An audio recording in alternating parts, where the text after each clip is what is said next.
3 ദിവസമായിട്ട് ഇവിടെ ഒരു ഉത്സവമായിരുന്നു. നല്ല അടിപൊളിയായിട്ട് നടക്കുമായിരുന്നു.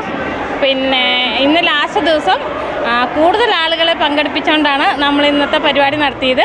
അപ്പം നമ്മുടെ കള്ളാറ് വനിതാ വിങ്ങിൻ്റെ പ്രതിനിധികളാണ് ഞങ്ങളെല്ലാവരും. ഞാനും വനിതാ വിങ്ങിൻ്റെ വൈസ് പ്രസിഡൻ്റാണ്.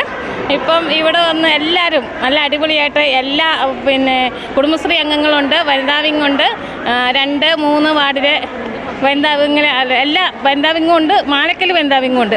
എല്ലാവരും നല്ല അടിപൊളിയായിട്ടുണ്ട്. ഇന്നുകൊണ്ട് എല്ലാം തീരും. ഇന്ന് വൈകുന്നേരം നമ്മളെ സമ്മേളനം അവസാനിക്കുകയാണ്. 63ാമത് കലോത്സവത്തിന് എല്ലാ പരിപാടിയും ഒന്നിനൊന്ന് മികച്ചതായിരുന്നു. രാഷ്ട്രീയ ഭേദമന്യേ എല്ലാവരും ജാതി മത ഭേദമന്യേ എല്ലാവരും ഒന്നിച്ച് അണിയിരുന്നത്. മാലക്കൽ ടൗണൊക്കെ വൈകുന്നേരങ്ങളിൽ നിങ്ങൾക്ക് പോയാൽ അറിയാം, നന്നായിട്ട് അലങ്കരിച്ച് അവിടുന്ന് പുറത്തുനിന്ന് വന്നവരെല്ലാവരും വളരെ ഫോട്ടോയും വീഡിയോയൊക്കെ എടുത്ത് വളരെ നല്ല അഭിപ്രായങ്ങൾ പറഞ്ഞിട്ടായപ്പോൾ ഇത്രയും പേർക്ക് ഏകദേശം 3000-3500 പേർക്ക് വെച്ച് എല്ലാ ദിവസവും ഫുഡ് കൊടുത്തു. ഒരു ബുദ്ധിമുട്ടും ഉണ്ടാകാത്ത നല്ല ഫുഡുകളായിരുന്നു ഇവിടെ കൊടുത്തതെല്ലാം, നല്ല ഫുഡുകൾ. അതുപോലെ ഇന്ന് 2ാം വാർഡിലെ ഇവരായിരുന്നു കുടുംബശ്രീക്കാരാണ് ഇവിടെ ഫുഡ് വിളമ്പാനും ഇതിലൊക്കെ ആയിട്ട് അവരാണ് ഈ നിൽക്കുന്നവരെല്ലാവരും വളരെ നല്ല രീതിയിൽ. ഇവിടെയും കള്ളാറിലും ഇന്ന് കുറേ പേര് കള്ളാറിലുണ്ട്. ഇന്ന് വളരെ നല്ല രീതിയിൽ അവർ രാവിലെ മുതൽ വൈകുന്നേരം വരെ സേവനം ചെയ്തു.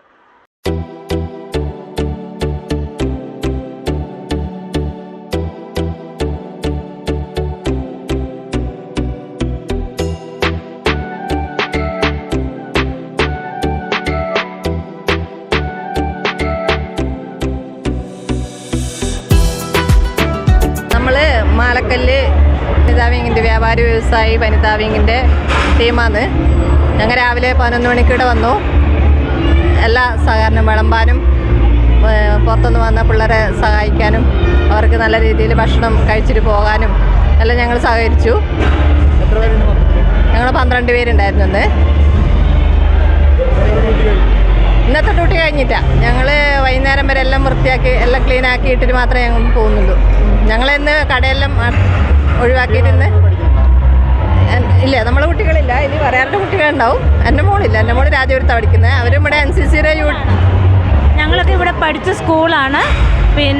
അതുകൊണ്ട് ഇവിടെ ഇതുപോലെ ഒരു കലോത്സവം വന്നപ്പോൾ അത് വിജയിപ്പിക്കേണ്ട ഞങ്ങളുടെ പൂർവ്വ വിദ്യാലയമാണ്. അതുകൊണ്ട് ഞങ്ങൾ സഹകരിച്ചു. വിളമ്പാനും ഭക്ഷണം വിളമ്പാനും എല്ലാത്തിനും ഞങ്ങൾ ഇവിടെ കച്ചവടം ചെയ്യുന്ന വ്യാപാര ബിസിനസ് ചെയ്യുന്നവരാണ്. ബ്യൂട്ടി പാർലർ, അങ്ങനെ ടൈലറിംഗ് ഷോപ്പ്, അങ്ങനെ എല്ലാവരും ഓരോ ബിസിനസ്സുകാരാണ്. അപ്പം ഞങ്ങൾ ആ കടയെല്ലാം നിർത്തിവെച്ച് ഇന്ന് ഈ കുട്ടികളോടൊപ്പം അവരെ വിജയിപ്പിക്കാനും എല്ലാത്തിനും കൂടിയായിട്ട് ഫുഡ് വിളമ്പാനൊക്കെ ആയിട്ട് ഞങ്ങൾ ഒന്നിച്ചു വന്നതാണ്. നമ്മളെ യൂണിറ്റിൻ്റെ അടുത്ത് മാലക്കൽ യൂണിറ്റ് അടുത്ത് തന്നെ സ്കൂളല്ലേ, അപ്പം നമ്മളെന്തായാലും സഹകരിക്കണമല്ലോ. അങ്ങനെ ഞങ്ങളെല്ലാവരും ഇന്ന് കടയിൽ ഒഴിവാക്കിയിട്ട് എല്ലാവരും സഹകരിക്കാൻ വേണ്ടി വന്നത്.